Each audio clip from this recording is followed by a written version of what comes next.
Hello everyone and welcome back to English Flow channel, where learning English is easy and fun. I'm Anna.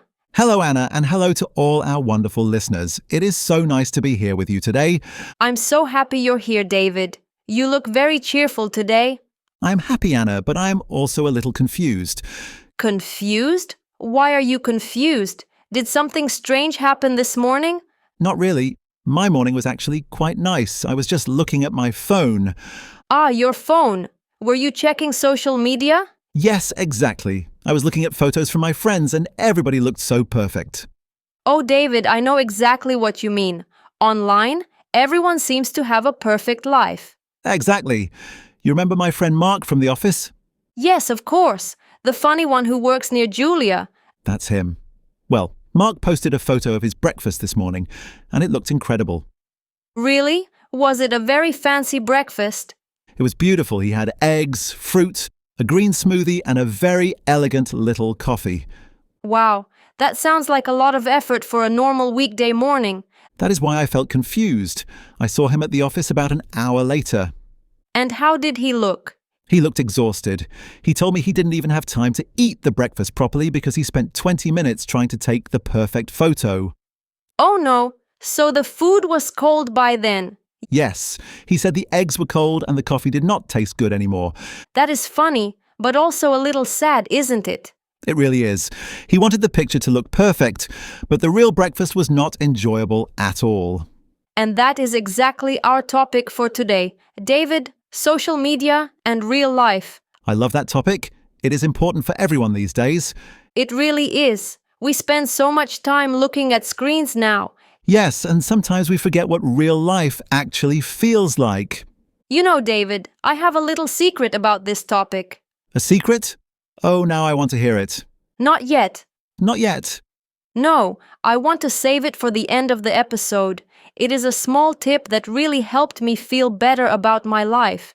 Now, I'm even more curious. I will wait for the end. Good. So tell me, do you post a lot of photos online? Not really. I'm a little shy. Usually I just look at other people's posts. I understand. I like posting photos of my dog and sometimes my little garden. Your garden is beautiful, Anna. Those pictures feel very real. Thank you. But you know, sometimes I move things before I take the photo. Really? What do you move? Sometimes I move the watering can or hide the recycling box. Ah, so even your real photos have a little bit of preparation. Yes, exactly. I think we all do that. We try to show the nicest version of the moment. Yesterday I saw a photo of a woman on a beach. She looked so peaceful and relaxed. That sounds lovely. I adore the beach. But then I saw a video from the same beach, and it was completely crowded. There were people everywhere. Ah, so the photo only showed one tiny corner. Exactly. In the photo she looked alone and calm, but in reality the beach was noisy and full. It's almost like a magic trick. Yes, we only see what people choose to show us. That is very true. There is an expression for that. A highlight reel. Ah yes, highlight reel. Can you explain it for everyone? Of course, a highlight is the best part of something, like the best moments in a football match. So a highlight reel is only the best moments, not the whole truth. Exactly. Social media often becomes a collection of the prettiest and happiest moments. We do not usually post our messy kitchens or our long, boring meetings. Imagine posting a photo of a spreadsheet and saying, "Wow, what a fun afternoon." Or a picture of me looking tired in front of a 30-page report. No one would click like on that. Probably not, but that is real life too. Messy rooms, boring work, tired faces. Yes, and I think that can make people feel bad about their own lives. I agree. When I see my friend Laura on holiday, I sometimes feel a little jealous. Laura, the one getting married soon? Yes, that's her. She is in Greece at the moment, posting photos of the sea and beautiful food. Greece sounds amazing. It looks amazing, yes. But I spoke to her yesterday. And what did she say? Was she having a wonderful time? She said her feet hurt from walking all day and that she lost her sunglasses. Oh no, she didn't post a photo of her sore feet. No, only the pretty dinner by the sea. So online she looks like a queen on vacation, but in real life she is just a tired tourist with no sunglasses. Exactly. That is why we need to remember that photos are not the whole story. Very true. And then there is scrolling. Ah, yes, scrolling. Another big part of modern life. We scroll and scroll and scroll without even noticing the time. I do that before bed, which is really a bad habit. Me too. My eyes feel tired, but somehow I still keep going. Why do we do that, Anna? I think we are always hoping to see something exciting or interesting. But usually there is nothing very new. Just more coffee, more sunsets, and more cats. True, although I do enjoy the cat photos. So do I, but sometimes I look at the time and realize that one whole hour is gone. Exactly. You think it was only 5 minutes, but it was really 60. And that is time we could use for other things. Like reading, resting, or talking to a real friend. Or sleeping. I definitely need more sleep. We all do. And if you are enjoying this conversation about social media, don't forget to like the video. Yes, and subscribe to English Flow channel. We love having you here with us. And please share this episode with a friend. Especially a friend who spends a little too much time on their phone. That is a good idea. And we also have a little task for you today. Oh, what is it? If you are still listening, write the words real life in the comments below. Real life. I like that. Yes, it shows us that you are here with us and thinking about being present. That is a lovely reminder. So, Anna, let's talk about FOMO. Do you know that one? Yes, of course. Fear of missing out. Exactly. That feeling you get when you see your friends having fun somewhere and you are at home in your pajamas. Oh yes, I know that feeling very well. It can be so unpleasant. Last Saturday, I saw a photo of Mark and Julia at a new sushi restaurant. Really? And how did you feel? Honestly, I felt a little lonely. I was sitting at home on my sofa eating a sandwich. But David, you love quiet evenings at home. I do. I really love my sofa and my sandwich. But the photo made me feel like I was missing something better. That is the strange power of social media. It can make a perfectly good evening feel like a bad one. Yes. Before phones, I would have simply enjoyed my sandwich. Exactly. You would not know about the sushi, so you would not compare your evening to theirs. I think we need to be more careful with our feelings when we scroll.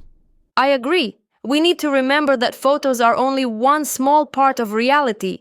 You know, I tried something new yesterday. Oh? What did you do? I went for a walk in the park and left my phone at home. No phone at all? No phone. It felt a little strange at first. Why did it feel strange? I kept thinking, what if I see something beautiful and I cannot take a photo? Like a bird or a sunset? Exactly. I thought, what if I see something special and I cannot save the moment? So what happened? I actually did see something special. I saw a big blue bird near the water. That sounds beautiful. It really was. And because I didn't have my phone, I truly looked at it. That is wonderful. You looked at it with your eyes, not through a screen. Yes. I noticed the colors, the shape and the sound it made. I stayed there quietly for several minutes. That is such a nice moment. If you had your phone, what would you have done? I probably would have spent 4 minutes trying to take a good photo and 1 more minute thinking of a caption. Exactly. And then the real moment would be gone. Yes, I would remember the screen, not the bird. That is such a powerful lesson. Sometimes we miss the real moment because we are too busy trying to post it. After that walk, I felt much more relaxed. My head felt quiet. I really want to try that too. A little digital detox. Digital detox. I like that phrase. It sounds healthy. It really does. Our brains get tired from the noise, the colors, the scrolling, and the notifications. Speaking of that, do you feel happy when people like your photos, Anna? Yes, I do. It feels like a small sign of approval. Me too. But if I do not get many likes, I feel a little disappointed. Isn't that strange? We let tiny numbers on a screen affect our mood. It is strange. If 10 people say hello to me in real life, I feel very happy. Of course, 10 people is a lot. But if only 10 people like a photo sometimes, I think, only 10, that's not much. We are a little silly sometimes, aren't we? We really are. If I imagine 10 real people standing in my living room, that is definitely a crowd. Exactly. We need to change how we think about those numbers. I agree. A like is nice, but a real conversation is much better. Like the conversation we are having right now. Exactly. No button is needed for this. I can hear your voice and see your smile. And I can hear your laughter. That feels much more real. I saw a very funny video recently about social media and reality. Oh, tell me about it. It showed a man in a very messy room. Clothes everywhere, pizza boxes, complete chaos. Oh dear, that sounds terrible. Then he cleaned just one tiny part of the room. Only one little table. Just one table? Yes. He put a flower and a book on it, then took a photo. And I'm sure the photo looked beautiful. It looked like a perfect, peaceful morning in a fancy apartment. He posted it with the caption, "Sunday morning vibes." That is so funny. And vibes is such an internet word. But just a few centimeters away, there were still pizza boxes and dirty clothes everywhere. That is such a perfect example of social media. It is all about the crop. The crop? Yes, when you crop a photo, you cut away the edges and remove the parts you do not want people to see. So we crop our lives too. Exactly. We remove the mess and keep the flower. I think I want to stop cropping so much. Really? Are you going to start posting pictures of your messy desk? Maybe not immediately, but I think I want to be more honest when I'm having a difficult day. That is a very good idea. Being vulnerable matters. Vulnerable is a big word. It means being honest about your feelings, right? Yes, exactly. It means saying, I'm tired or I'm stressed instead of pretending everything is perfect. My friend Julia did that last week. She posted that she was feeling overwhelmed by work. And what happened? Were people negative? Not at all. People were very kind. They said, "Me too, and you can do this." That is beautiful. So being real actually helped her feel less alone. Yes, it created a real connection. Much better than a perfect photo. I love that. Maybe social media is not bad by itself. No, I do not think it is bad. It is just a tool. We need to use it in a healthy way. Exactly, like a hammer. You can build something useful with it, or you can hurt yourself. I definitely do not want to hurt myself. Me neither. I want to use it to build better connections. That is very poetic, Anna. Thank you. I'm feeling inspired today. Me too. I almost want to put my phone away for the rest of the day. That is a great idea. But wait, I still have to share my secret tip. Oh yes, I almost forgot. You promised a secret tip for the end. I did, and it is very simple. I'm ready.